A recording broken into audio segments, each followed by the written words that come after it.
Yang kedua, kita akan mengalokasikan laba kepemilikan minoritas. Jurnalnya yaitu pendapatan untuk kepemilikan minoritas sebesar 19.600.000 diambil dari 12 juta ditambah dengan 7.600.000.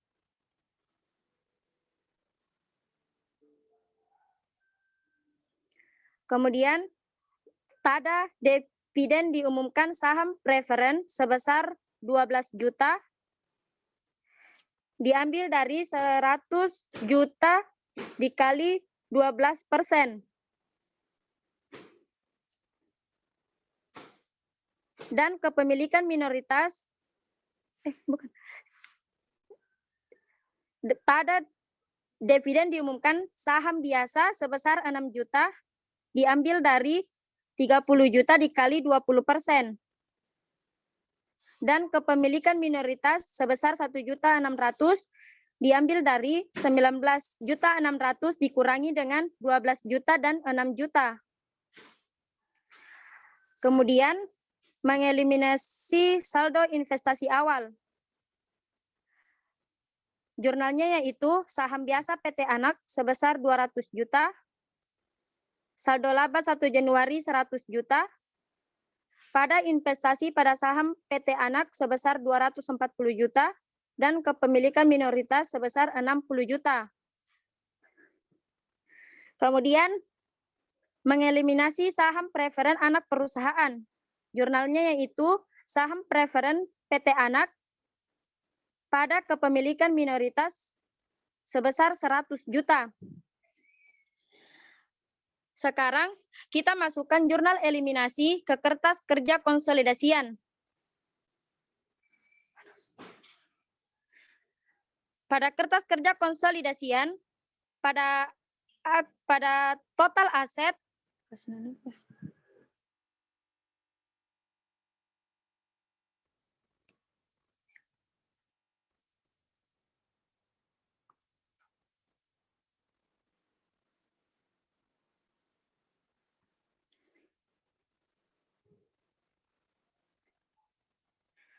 pada total aset PT Induk yaitu 1.660.400.000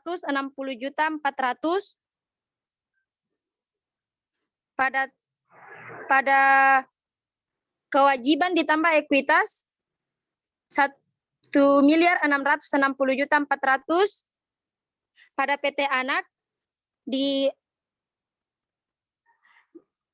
total aset pada akun anak yaitu 928 juta, begitupun juga dengan kewajiban ditambah ekuitas 928 juta. Kemudian pada jurnal eliminasi pada sisi debit 450 juta, di sisi debit 450 juta, dan nilai konsolidasi akhir pada aset yaitu 2.342 juta, begitupun dengan kewajiban dan ditambah ekuitas 2.342 juta. Sekian presentasi dari saya kembalikan ke moderator.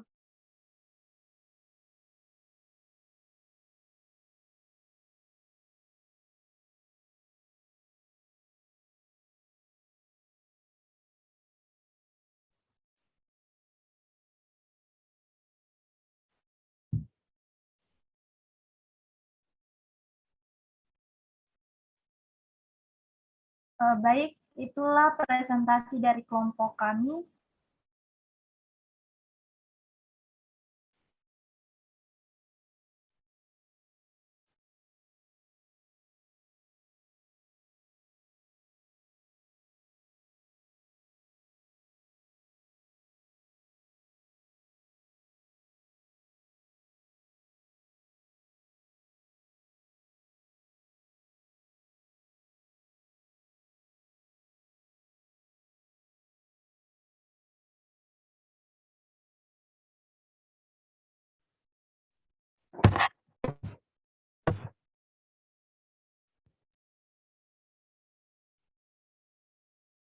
Baik, itulah presentasi dari kelompok kami. Selanjutnya Ibu, bagaimana Ibu? Langsung ke sesi tanya jawab.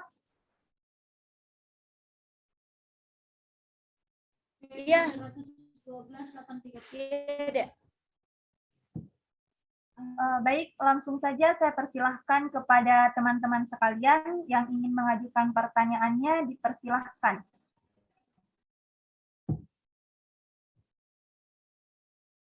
Iya.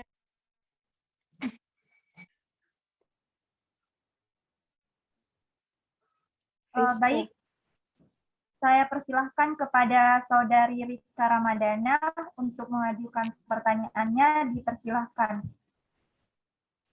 Baik, bismillahirrahmanirrahim. Assalamualaikum warahmatullahi wabarakatuh. Terima kasih kepada moderator yang telah memberikan saya kesempatan untuk mengajukan pertanyaan. Baik, pertanyaan saya yaitu apa dampak keberadaan saham preferen oleh entitas anak terhadap penyusunan laporan keuangan konsolidasian? Terima kasih.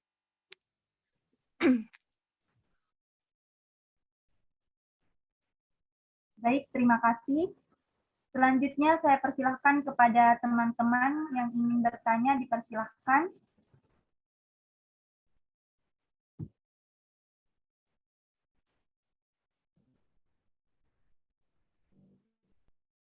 Bentar, tadi kayaknya saya tidak konsolidasimu ya.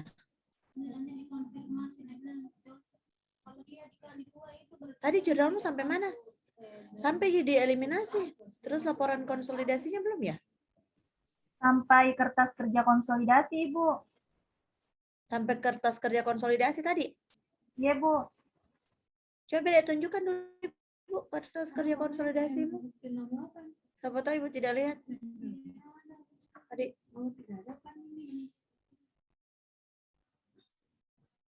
Dan kali Rismawati saja kalau persentase yang pegang laptop yang menjelaskan, Nak, supaya bagus. Ini tadi dijelaskan enggak? Kayaknya saya tidak dengar tadi ini. Cuman sepintas saja Ibu keluar. Yang lain yang dijelaskan enggak? Bagaimana cara jelaskannya?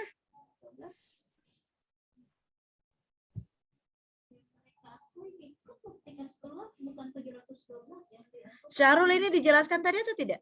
Syarul. Jelaskan, Bu. Terus laporannya mana? Laporan keuangannya? Coba beda ke bawah, ke bawah. Mana eliminasi saham preferennya?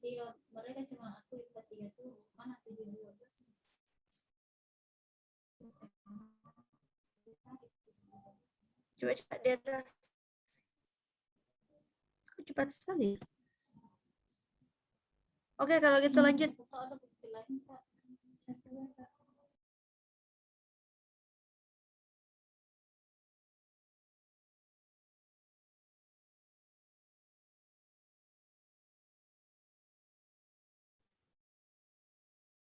Baik, saya persilahkan kepada teman-teman yang ingin mengajukan pertanyaan.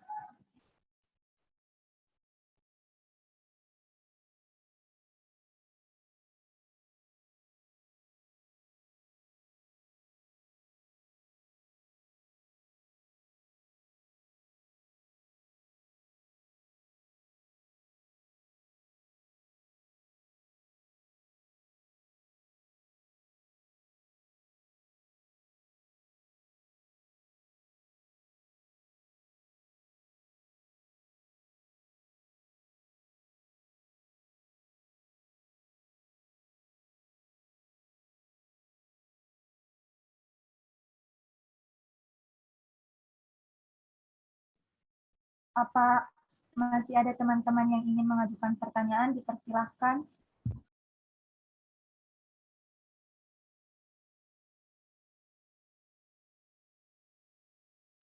Saya, Ulfa. Baik, saya persilahkan kepada Saudari Andi Ulfa untuk mengajukan pertanyaannya, dipersilahkan.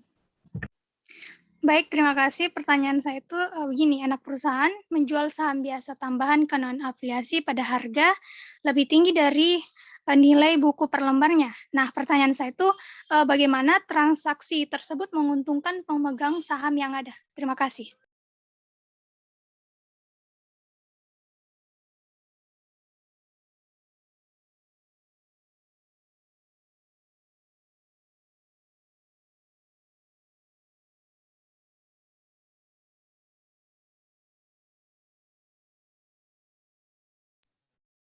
Selanjutnya, apa masih ada teman-teman yang ingin mengajukan pertanyaannya?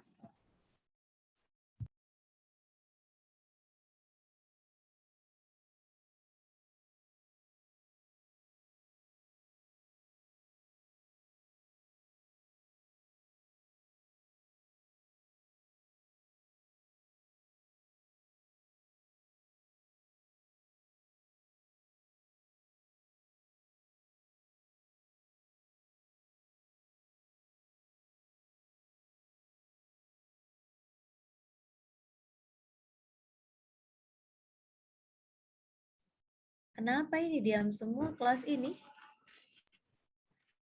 Biasanya semangat.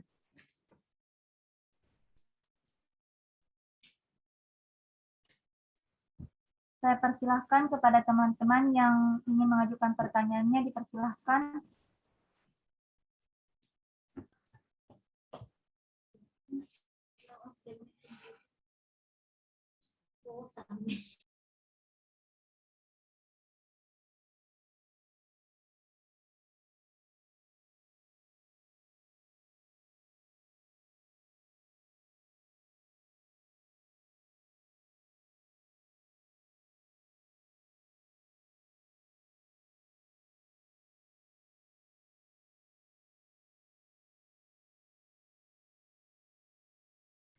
Jawab pertanyaannya, Dek.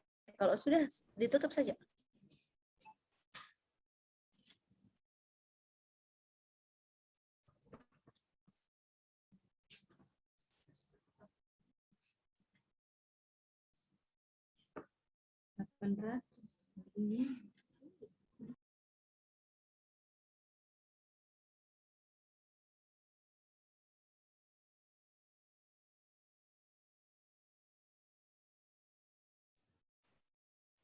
Baik, saya persilahkan kepada Sri Wahyuni Baharudin untuk menjawab pertanyaan dari Rizka Ramadana, dan ini saya persilahkan.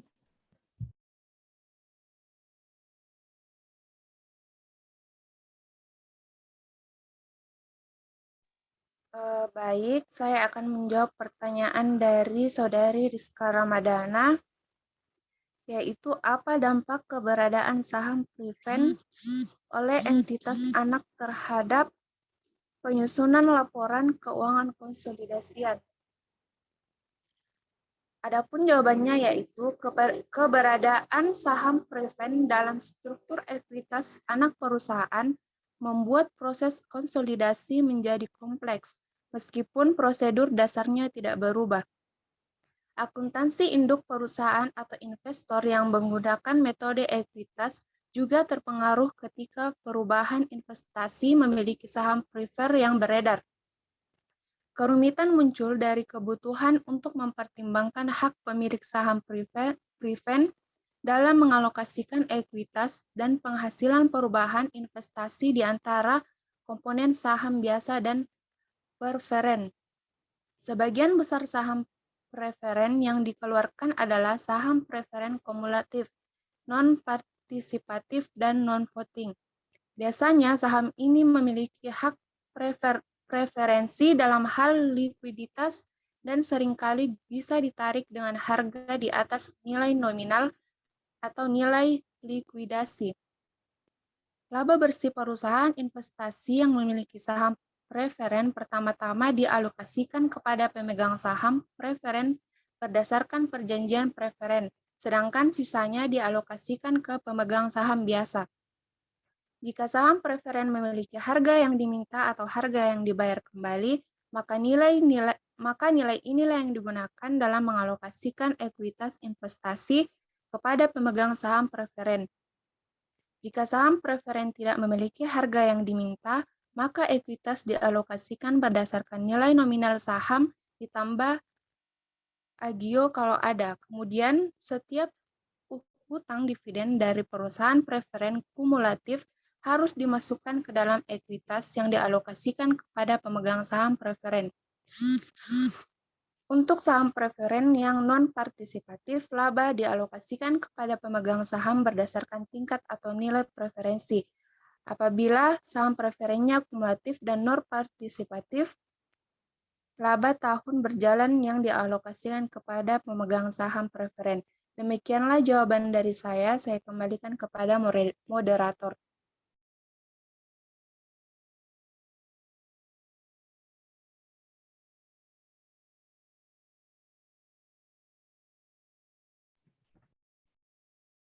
Baik, itulah jawaban dari kelompok kami. Saya kembalikan kepada teman-teman sekalian. Apakah ada yang ingin menambahkan? Dipersilahkan.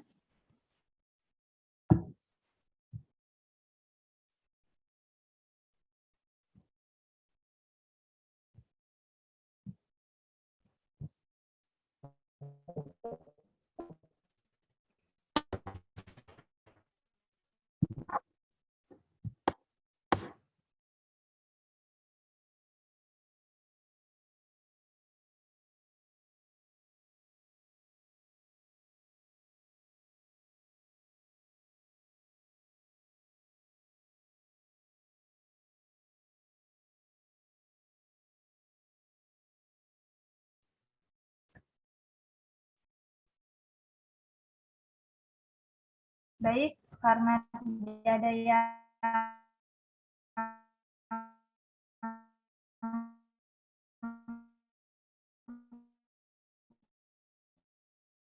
ingin menambahkan, saya kembalikan kepada saudari penanya Rizka Ramadana. Apakah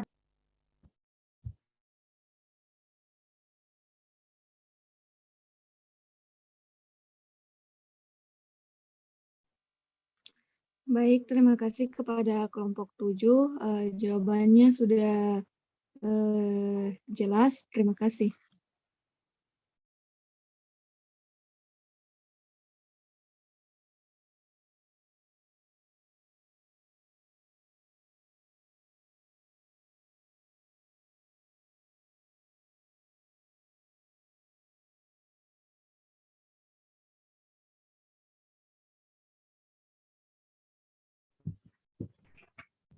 Sudah, Mida. Tidak ada yang bertanya, toh? Sudah Masih paham ada semua satu. nih teman-teman Mona? masih Ada ada satu mau dijawab, Ibu? Oh iya. Sudah mau sholat Baik. juga. Sudah. Untuk pertanyaan kedua, saya persilahkan kepada Nur Dewi Sartika untuk menjawab pertanyaannya. Dipersilahkan.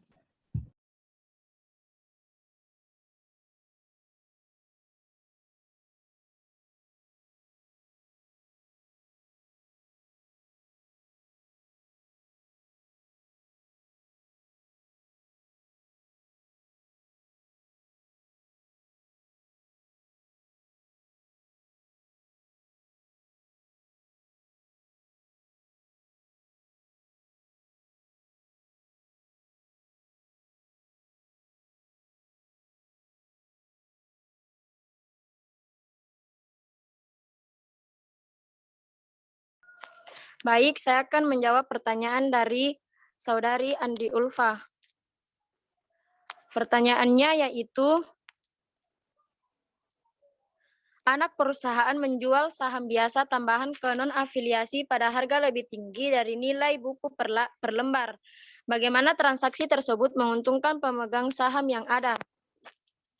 Jika harga jual dari saham baru tersebut sama dengan nilai buku dari saham yang beredar, tidak ada perubahan dalam klaim pemegang saham yang sudah ada. Jika ekuitas pemegang saham anak perusahaan dipandang sebagai kue, maka keseluruhan ukuran kue tersebut meningkat. Bagian induk perusahaan atas kue tersebut menurun. Tetapi ukuran potongan kue induk perusahaan tetap sama karena adanya peningkatan ukuran keseluruhan kue. Ayat jurnal eliminasi yang digunakan dalam konsolidasi berubah untuk mengakui peningkatan klaim pemegang saham dan pengendali dan peningkatan terkait dari saldo ekuitas pemegang saham anak perusahaan.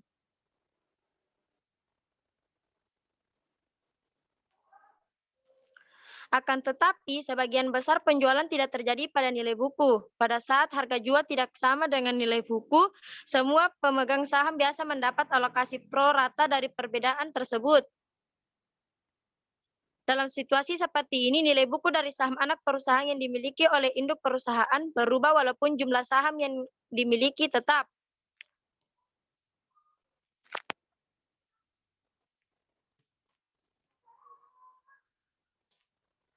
Kadangkala anak perusahaan membeli saham diperoleh kembali dari pemegang saham minoritas.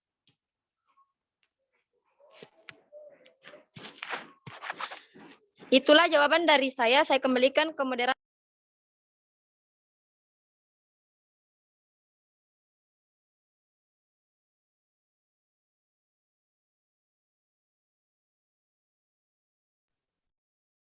Itulah jawaban dari kelompok kami. Saya kembalikan kepada teman-teman sekalian, apakah ada yang ingin menambahkan atau menanggapi jawaban dari kelompok kami, dipersilahkan.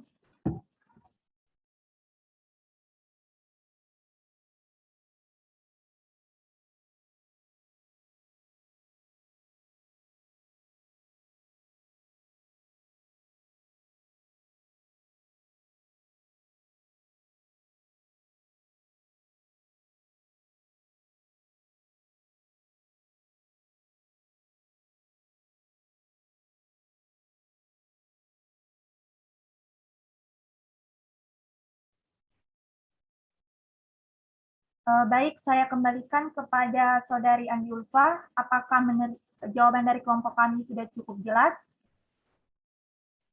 Baik, saya rasa sudah cukup jelas. Jawaban saya terima. Terima kasih. Baik, terima kasih.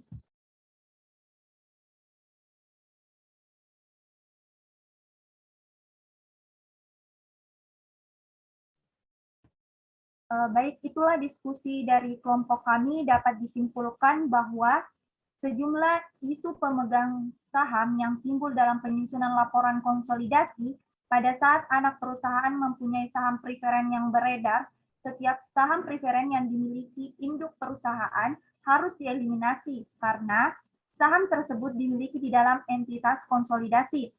Saham preferen yang lain diperlukan sebagai bagian dari keuntungan non-pengendali dalam penentuan klaim pemegang saham preferen. Hal ini diperhatikan fitur dari saham preferen, termasuk dividen, belum diumumkan kumulatif, fitur partisipasi dividen, dan premi penarikan. Kemudian, dari pertanyaan teman-teman tadi, mengenai dampak keberadaan saham preferen oleh entitas anak terhadap penyusunan laporan keuangan konsolidasi, dampaknya itu keberadaan saham preferen dalam struktur entitas anak perusahaan membuat proses konsolidasi menjadi lebih kompleks, meskipun prosedur dasarnya tidak berubah. Kemudian pertanyaan yang kedua tadi mengatakan bahwa anak perusahaan menjual saham biasa tambahan ke non-afiliasi pada harga yang lebih tinggi dari nilai buku per lembar. Bagaimana transaksi tersebut menguntungkan saham yang ada?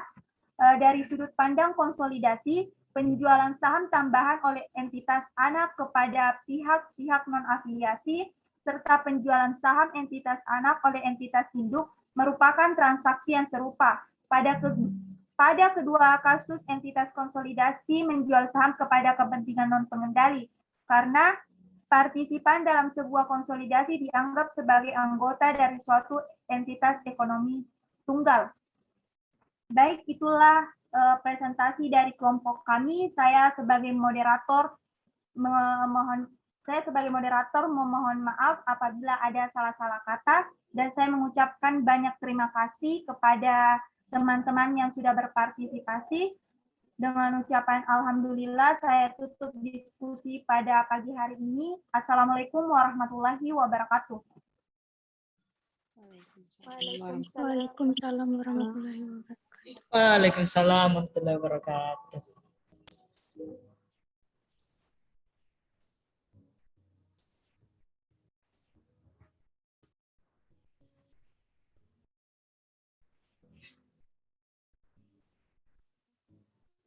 Mandi Jumat.